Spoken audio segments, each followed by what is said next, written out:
اس اہم خبر کی ڈیٹیلز آپ کے ساتھ شیئر کر رہے ہیں۔ آپ کو بتائیں کہ ملک کے مختلف شہروں میں زلزلے کے جھٹکے محسوس کیے گئے۔ زلزلے کے باعث لوگوں میں خوف و ہراس پھیل گیا۔ آپ کو اس اہم خبر سے متعلق اپڈیٹ کر رہے ہیں۔ خیبر پختونخوا کے مختلف شہروں میں زلزلے کے جھٹکے محسوس کیے گئے۔ آپ کو بتا رہے ہیں کہ خیبر پختونخوا کے ضلع سوات، مینگورہ اور کالام سمیت گرد و نواح میں زلزلے کے جھٹکے محسوس کیے گئے۔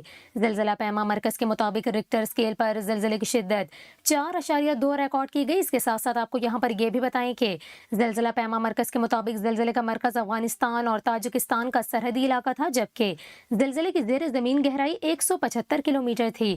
آپ کو بتا رہے ہیں کہ خیبر پختونخوا کے مختلف شہروں میں زلزلے کے جھٹکے محسوس کیے گئے ہیں۔ زلزلے کے باعث لوگوں میں خوف و ہراس پھیل گیا اور لوگ کلمہ طیبہ اور استغفار کا ورد کرتے ہوئے گھروں سے باہر نکل آئے۔ تاہم تاحال زلزلے کے باعث کسی جانی و مالی نقصان کی کوئی اطلاع سامنے نہیں آئی۔